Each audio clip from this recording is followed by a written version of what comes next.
Comenzar hoy, la semana que viene concluiremos.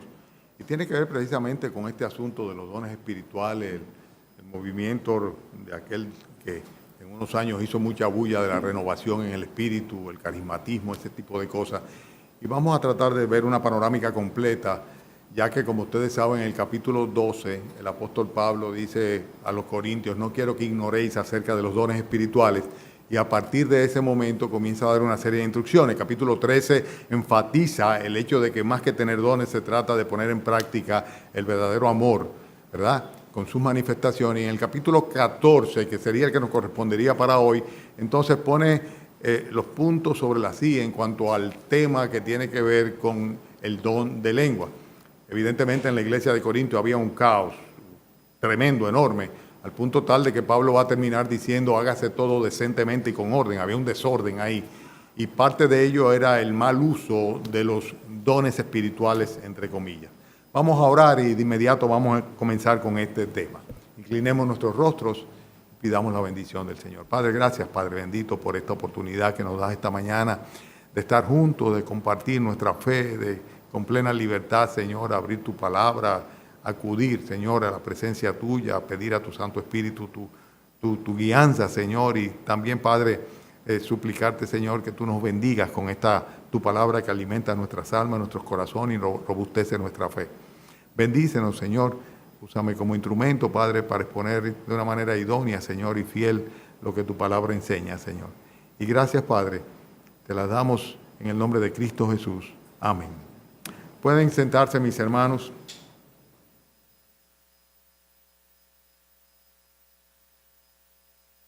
Durante 40 años hemos visto a Satanás dividir la iglesia de nuestro Señor Jesucristo mediante la tergiversación de la palabra de Dios. Y en la actualidad está sucediendo eso. O sea, con la temática esta que tiene que ver con el dispensacionalismo, el antidispensacionalismo, pues vemos que muchos creyentes de iglesias bautistas y reformadas están siendo divididos, tomando posiciones antagónicas completamente. Hubo una época que fue cerca de los años 80, la época cuando nos convertimos nosotros, pues el problema giraba alrededor del carismatismo con sus manifestaciones visibles de los dones espirituales, los cuales estaban sesgando completamente el cuerpo de nuestro Señor Jesucristo, y en ese sentido había una división muy notable, muy marcada entre los que creían en el continuismo y otros que pensaban que realmente había una serie de dones que habían cesado, o sea, entre los cesacionistas y los continuistas.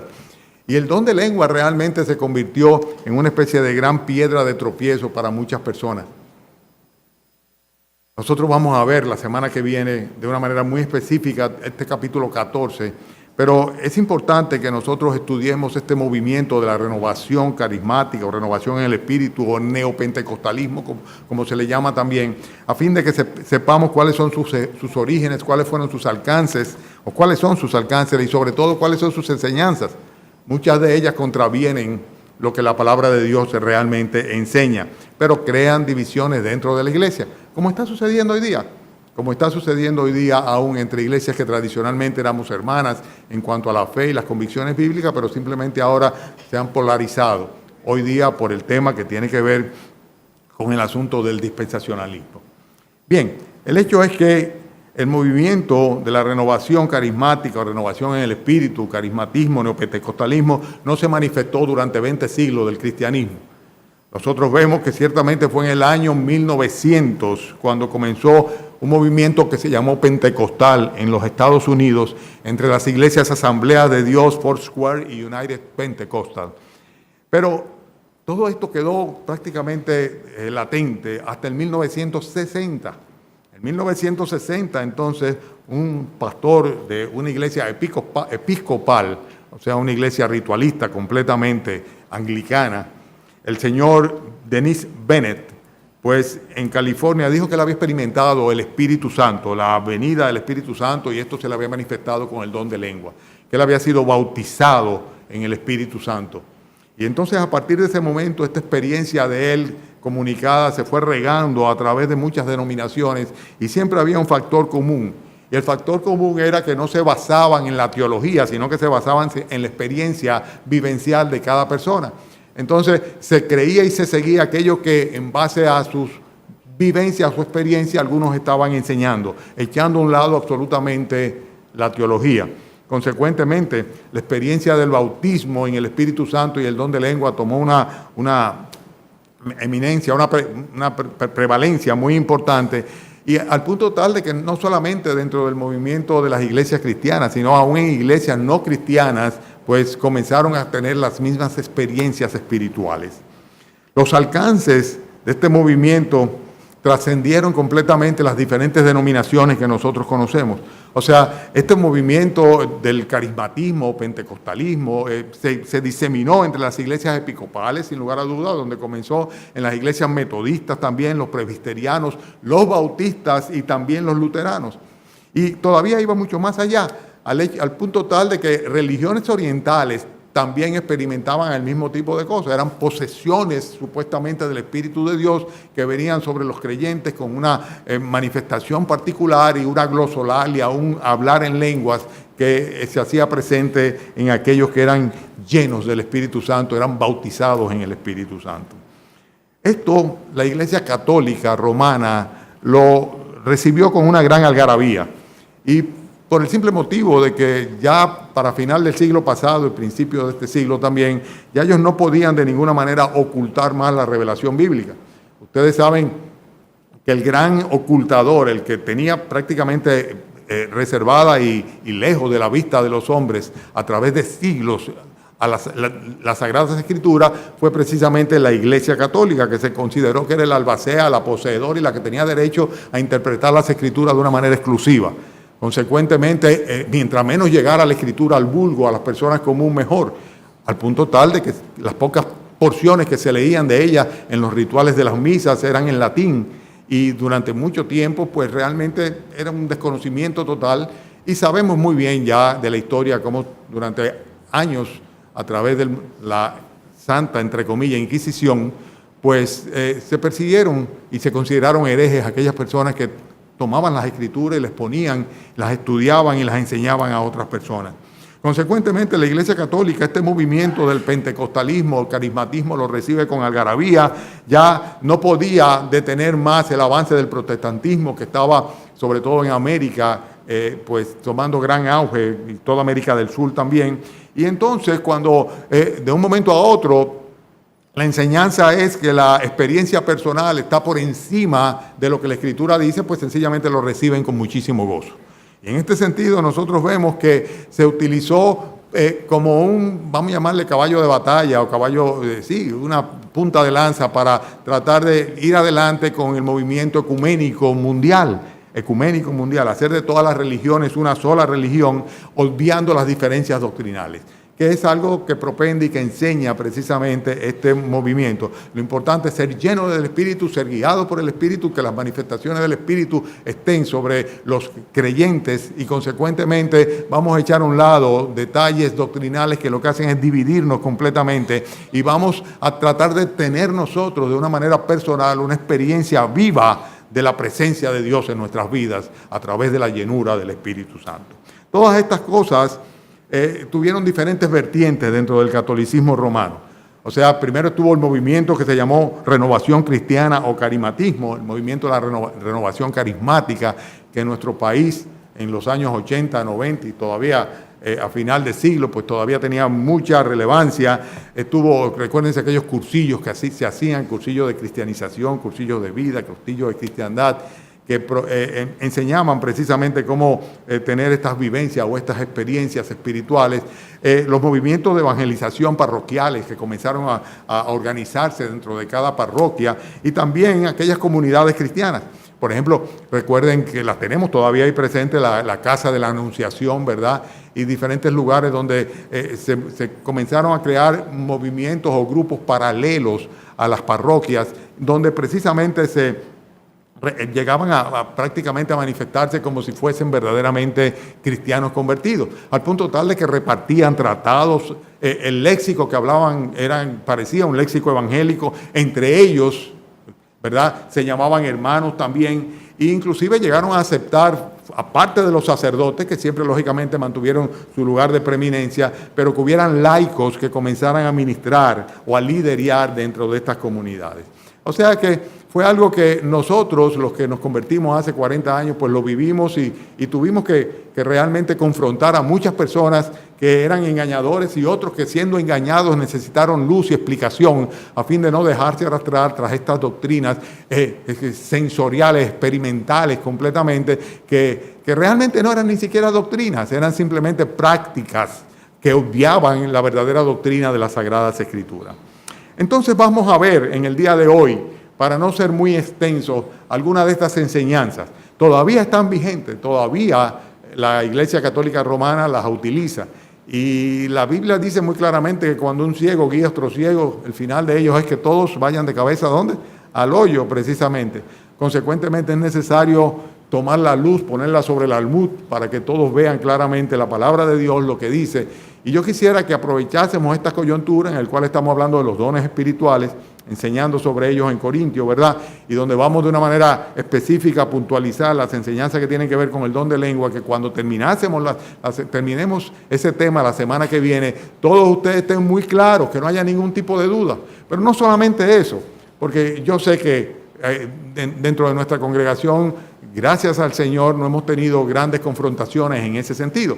A pesar de que tal vez ustedes no lo saben, pero aquí han venido personas que han pasado temporadas con nosotros y que han llegado a acercarse a mí a cuestionarnos y a demandarnos por qué aquí no se habla en lenguas o por qué aquí no se practica, ¿verdad?, lo que es la llenura del Espíritu Santo. Y hemos tenido que confrontar y esas personas han tenido que terminar yéndose a otro lugar donde sí tengan esas prácticas. Pero el hecho es que gracias al Señor nosotros no dudamos de que ustedes están firmes en cuanto a sus convicciones, pero me gustaría aviarlos o capacitarlos de manera de que también puedan explicarles a otros lo que dice la Escritura, de manera de que no se dejen arrastrar tras el engaño de estos falsantes, ¿verdad? Bien, la primera de las enseñanzas que tiene el movimiento de la renovación en el Espíritu Santo, el carismatismo o neopentecostalismo, como se le llama, tiene que ver con el Espíritu Santo, la persona del Espíritu Santo. Y lo primero es que ellos consideran que el Espíritu Santo es, por así decirlo, el elemento aglutinante de todos los cristianos, ¿verdad? Todos tenemos el Espíritu Santo y si bien tomamos posiciones diferentes en cuanto al Padre y en cuanto al Hijo, sin embargo, si el Padre y el Hijo pueden dividirnos, el Espíritu Santo, por el contrario, lo que hace es que nos aglutina y los une. Y esto es realmente una visión completamente estúpida y extraña, porque Padre, Hijo y Espíritu Santo es una misma cosa. De hecho, lo que hace este movimiento es exaltar la persona del Espíritu Santo. Acuérdense que es un Dios que se manifiesta en tres personas, pero el Espíritu Santo lo que precisamente hace es glorificar al Hijo de Dios, quien merece toda nuestra adoración. El mismo Señor Jesucristo en Juan capítulo 16, versículos 13 y 14, Él dijo, cuando venga el Espíritu de verdad, Él os guiará a toda verdad, porque no hablará por su propia cuenta, sino que hablará todo lo que oyere y os hará saber las cosas que habrán de venir. Él, el Espíritu Santo, dice, Él me glorificará a mí, porque tomará de lo mío y os lo hará saber. O sea que el Espíritu Santo glorifica al Hijo, que es nuestro Salvador y nuestro Redentor. Y es la manifestación del Dios invisible. Es realmente aquel a quien debemos toda adoración. Pero ellos, sin embargo, enfatizan mucho la persona del Espíritu Santo en menosprecio de la persona de Cristo y de nuestra adoración a Dios Padre. Consecuentemente, ellos enseñan que se debe recibir un bautismo en el Espíritu Santo, que es algo completamente aparte de lo que es la conversión. Muchas veces se enseñan inclusive que la conversión es algo que se sucede reiteradamente. O sea que una persona está convirtiéndose constantemente o se convierte en episodios repetidos. Pero sin embargo, ellos enfatizan siempre el hecho de que tiene que haber un momento en particular en el cual el Espíritu Santo tome posesión de uno, seamos bautizados en el Espíritu Santo y consecuentemente en ese momento es que nosotros venimos a ser verdaderamente salvos.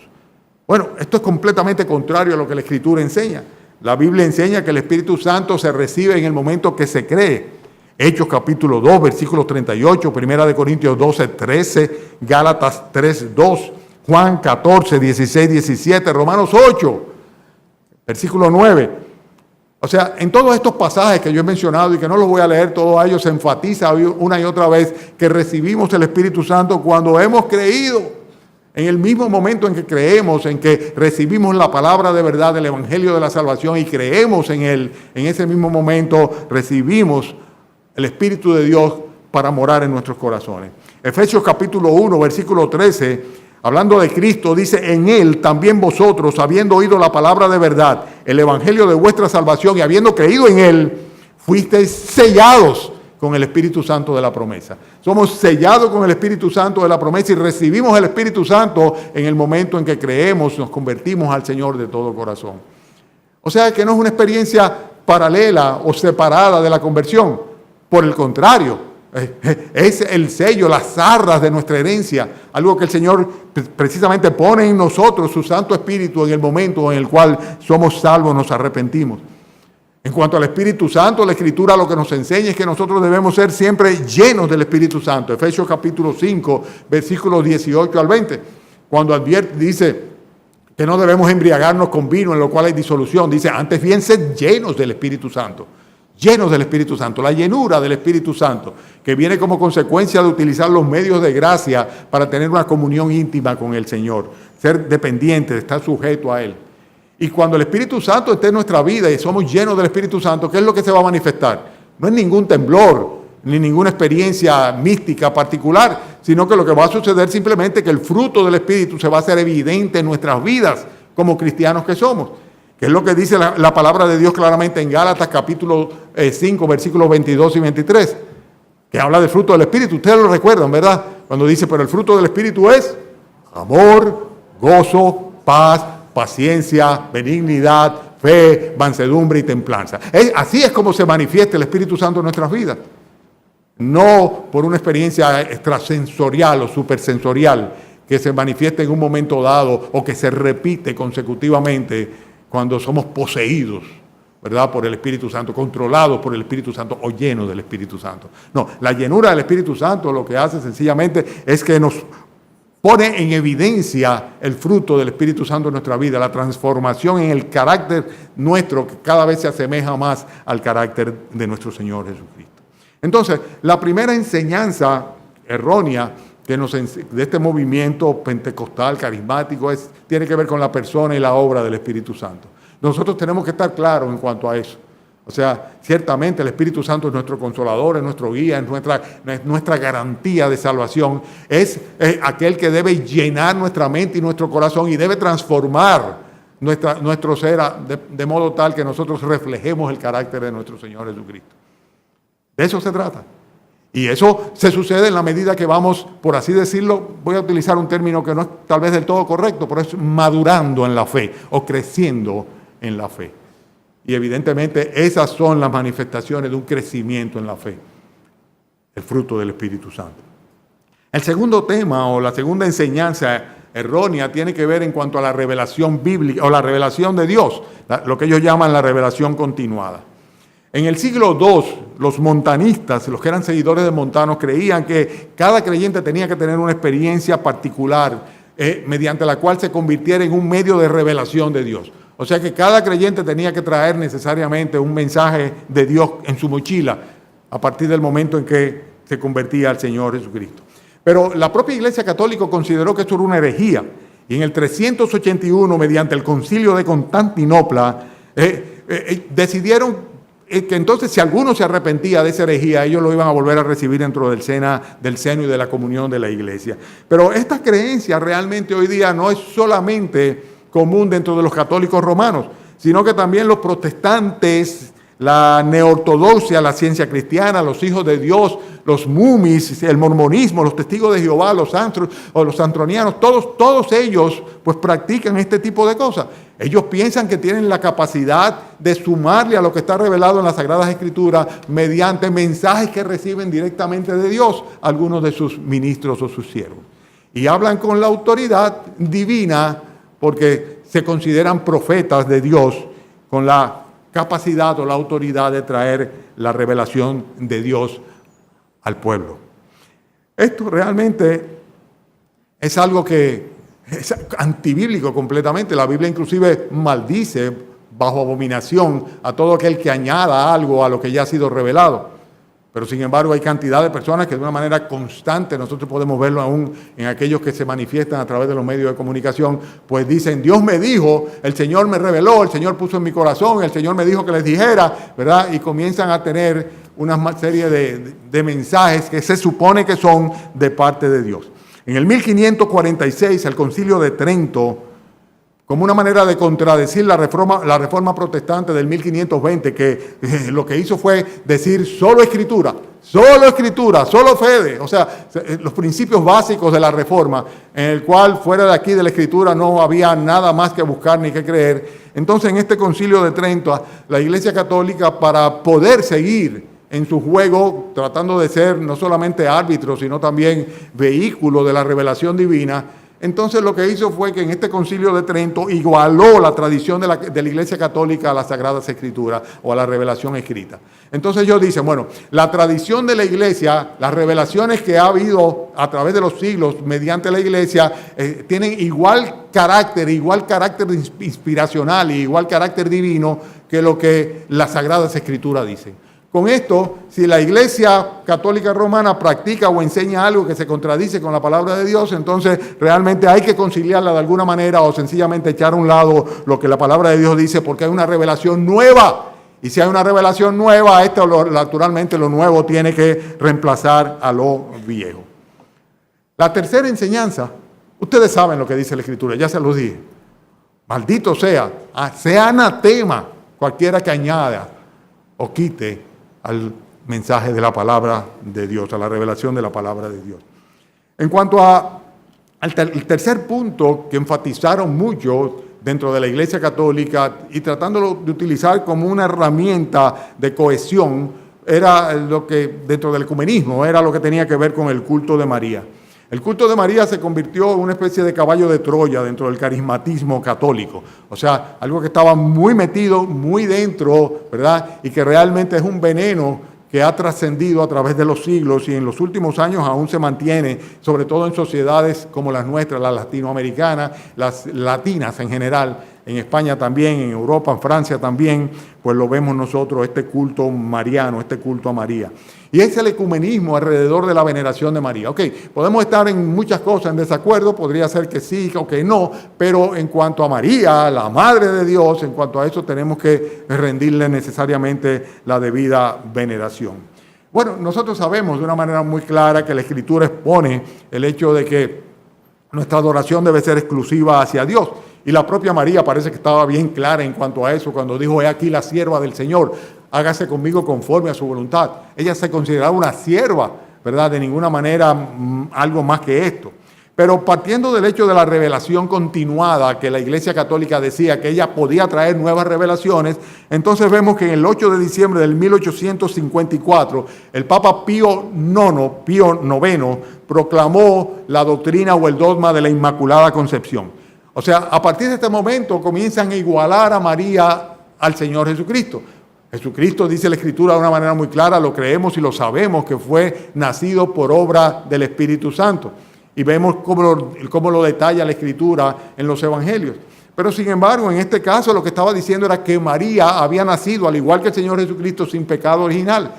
O sea, María, como descendiente de Adán, ¿verdad?, había nacido sin pecado porque ella tuvo una inmaculada concepción. Nunca pecó María.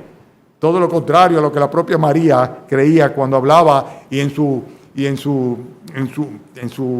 no recuerdo cuál es el nombre ahora, glorificado, ¿cómo que se llama? Magnificat. En su Magnificat habla de su acción de gracia al Señor su Salvador, ¿verdad? Porque había tenido la misericordia de mirar la bajeza de su sierva.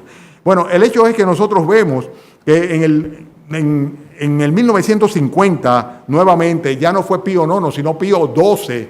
Pío XII, en 1950, tuvo una nueva bula papal. Y en este momento lo que hizo fue que declaró la asunción corporal de María al reino de los cielos. O sea que María no murió, sino que María fue llevada corporalmente al cielo. O sea, ya María primero nació sin pecado y además ascendió a los cielos igualito que el Señor Jesucristo sin haber experimentado la muerte. Algo que es completamente herético. La Biblia dice claramente que somos pecadores todos y que la paga del pecado es la muerte, que solamente Dios es bueno y que solamente el Señor Jesucristo es Dios. Consecuentemente, todos nosotros merecemos la muerte y por la misericordia de Dios tenemos la salvación a mano por medio de la obra de redención que Jesucristo efectuó en la cruz del Calvario. Pero no se quedó ahí, sino que nosotros vimos cómo Juan Pablo II en nuestros propios tiempos trajo una encíclica, la encíclica Redentoris Mater, mediante lo cual, pues sencillamente María se convertía también en una madre redentora. O sea que ya María era sin pecado original, María había ascendido a los cielos y María era corredentora juntamente con Cristo. O sea, salvadora de las almas de los hombres igualmente que nuestro Señor Jesucristo. Todos estos dogmas pretendían igualar a María con Jesús utilizando el culto mariano como punta de lanza, como baluarte o portaestandarte de lo que era el movimiento del carismatismo religioso católico romano específicamente. La enseñanza bíblica la sabemos. La Biblia dice que no hay salvación en ningún otro fuera de nuestro Señor Jesucristo. En ningún otro hay salvación, dice Hechos 4:12, porque no hay otro nombre bajo el cielo dado a los hombres en el cual podamos ser salvos, solamente en el nombre de nuestro Señor Jesucristo. Según 1 Timoteo 2:5 dice, hay un solo Dios y un solo mediador entre Dios y los hombres. ¿Quién?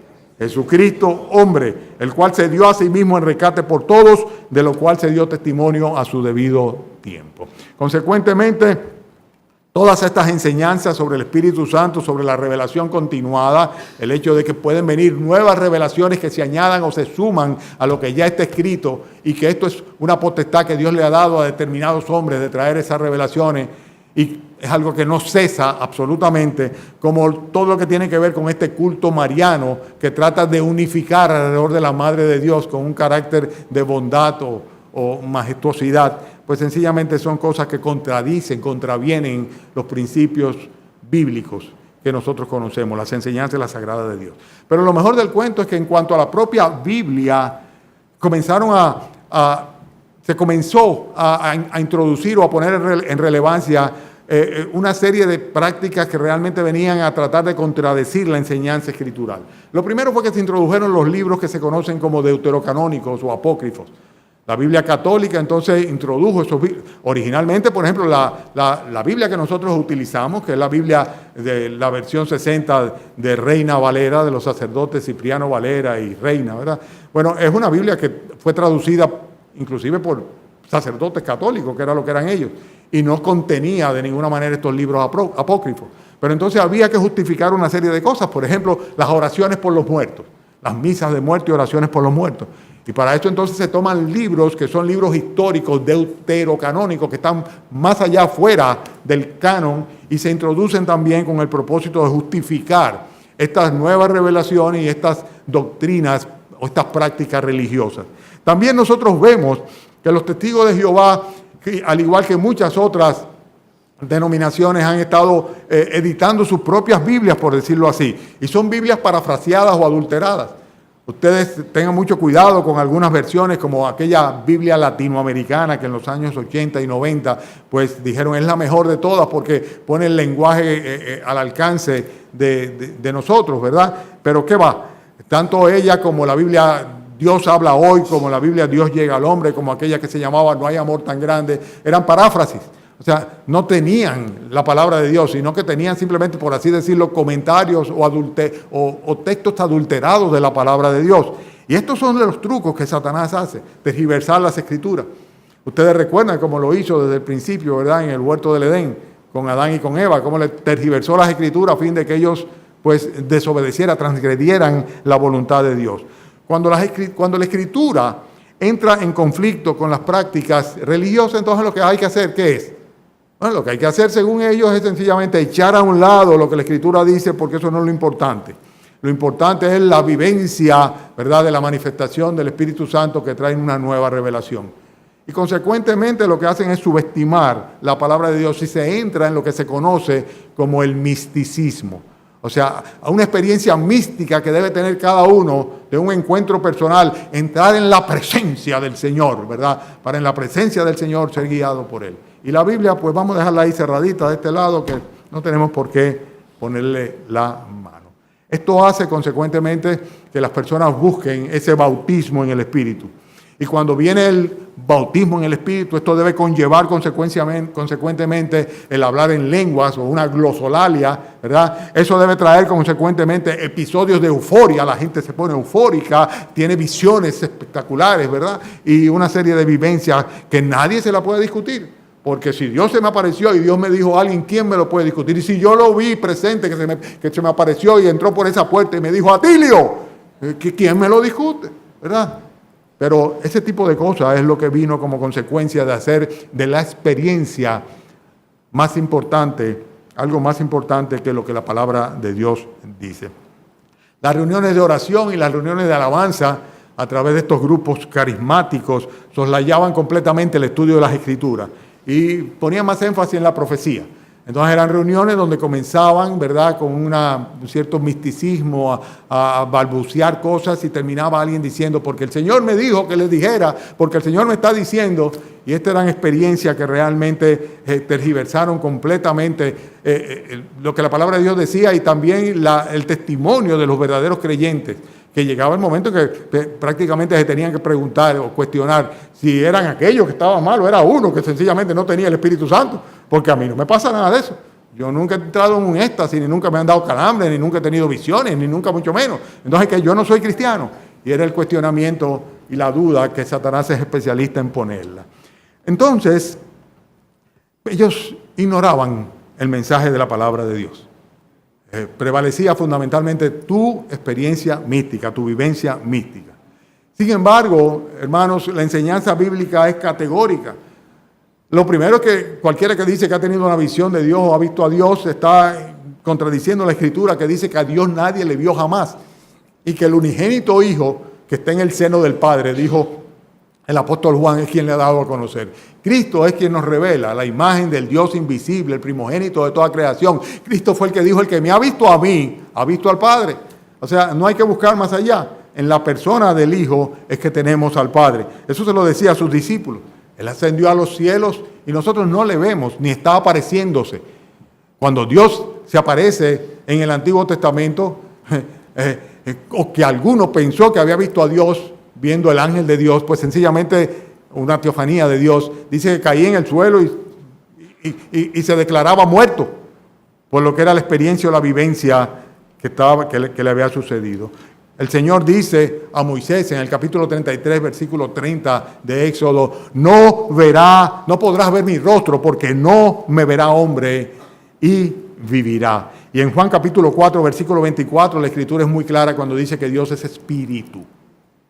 Dios es espíritu. Si ese espíritu no es tangible, ¿verdad?, no es visible, dice, y sus adoradores en espíritu y en verdad es necesario que le adoremos. De corazón, ¿verdad?, con todo nuestro ser, con toda nuestra alma, con todo nuestro espíritu, pero no mediante ningún tipo de instrumento, ni ningún tipo de ídolo visible, ni imagen, ni revelaciones especiales, ni mucho menos. Porque Dios no se manifiesta a través de esas visiones, ni mucho menos. Para eso nos dejó su palabra. Para eso nos dejó su palabra. Yo quiero dejar en la mente de ustedes la importancia de la palabra de Dios en el día de hoy. Porque el único antídoto que nosotros tenemos contra estas fábulas que Satanás inventa y que cada cierto tiempo las cambia y que llega a dividir iglesias fundamentales que se han fundamentado tradicionalmente en la palabra de Dios, creando excisiones, divisiones, es precisamente cuando nosotros menospreciamos, subestimamos, por decir así, o soslayamos, echamos a un lado las enseñanzas escriturales. Y cada uno de nosotros tiene que tener convicciones personales, profundas y bíblicas. Y por esto es importante que nosotros enfaticemos siempre lo que Dios dice. Filtrar todo por lo que la palabra de Dios dice. ¿Dónde dice Dios eso en su palabra? No lo dice, pues son inventos humanos. Y si lo dice, vamos a ver exactamente qué es lo que dice. A ver si se está refiriendo a nosotros o a la iglesia. Y si nos compete o no lo que está diciendo.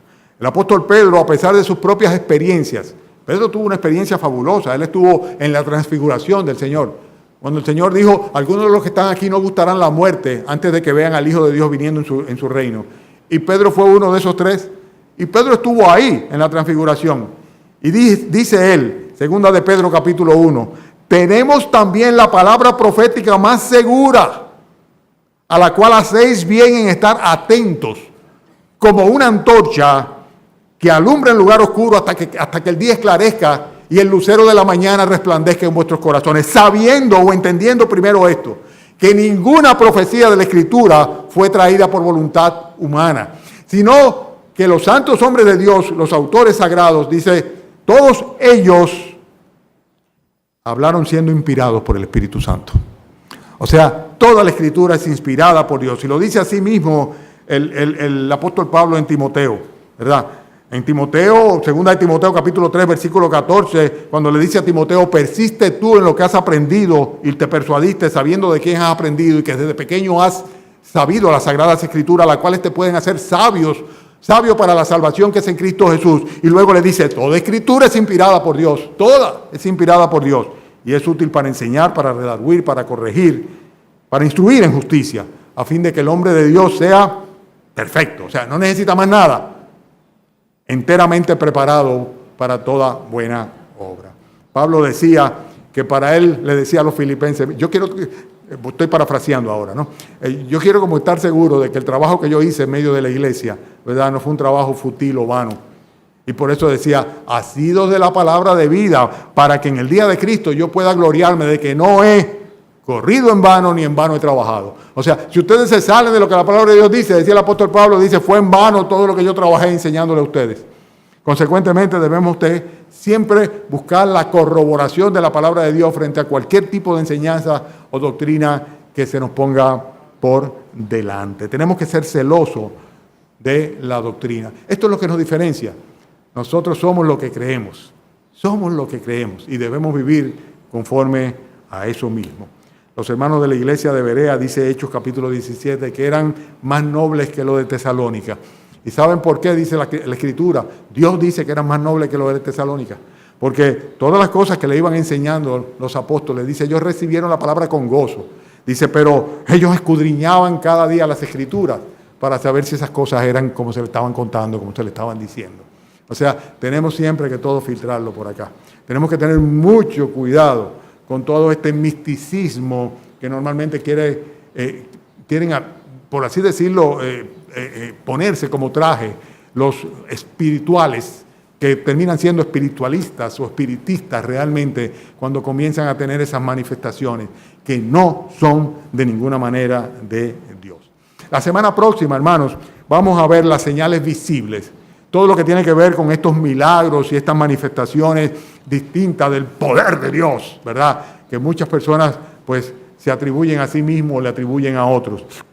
Y vamos a ver algo más sobre los dones espirituales en términos generales, pero específicamente vamos a entrar en el capítulo 14, en lo que tiene que ver con el don de lengua, que en los últimos años aparentemente ya o es algo que se ha dado por aceptado o por el contrario es algo que sencillamente el diablo ha tratado de sustituirlo para tratar de con esto de dividir el cuerpo de nuestro Señor Jesucristo, introduciendo otras doctrinas, ¿verdad? Como yo decía, lo que tiene que ver con el antidispensacionalismo y cosas por el estilo, ¿verdad?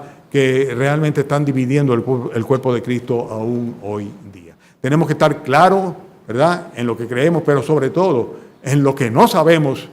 Sabemos que tenemos la palabra profética más segura, la cual hacemos bien en estar atentos para con ella iluminarnos, dice como un lucero que ilumina, ¿verdad? En estos tiempos cuando la oscuridad parece prevalecer.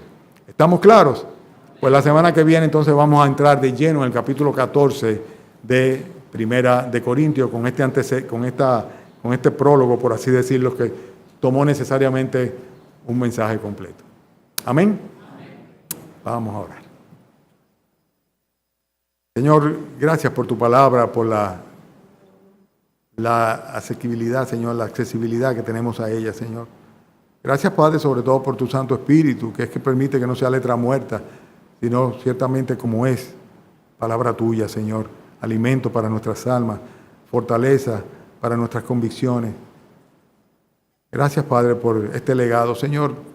Muchas veces tu pueblo menospreciamos el tesoro que tenemos, Señor, porque dedicamos mucho tiempo a muchas otras cosas. Y Satanás lo sabe, Señor, también. Ha llenado nuestra civilización de opciones, Señor. De manera de que no abramos tu santa palabra, de que no meditemos sobre ella, de que, Padre, no le demos la oportunidad a tu Santo Espíritu de redarguirnos, Señor, a través de ella, Señor. Para que, Padre, nuestras almas no se alimenten, para que sean enclenques, Señor, débiles, Padre, para que el fruto de tu Santo Espíritu nos evidencie en nuestra vida, Señor. Pero te pido, Padre, que no sea así con esta congregación, Señor, con esta iglesia. Ayúdanos a tener convicciones sólidas, establecidas, no en el mensaje del domingo en la mañana, Señor, sino en lo que diariamente, Señor, recibimos como alimento de tu palabra. Guíanos a cada uno en particular, Señor. Fortalece nuestra fe, Padre, y permite, Señor, que podamos, Señor, honrarte a través de ella. Gracias por mis hermanos, Señor. Permite que la semana que viene podamos completar este mensaje con estas enseñanzas, Señor. Y te pedimos tu bendición, que nos despidas con ella en el nombre de Cristo Jesús.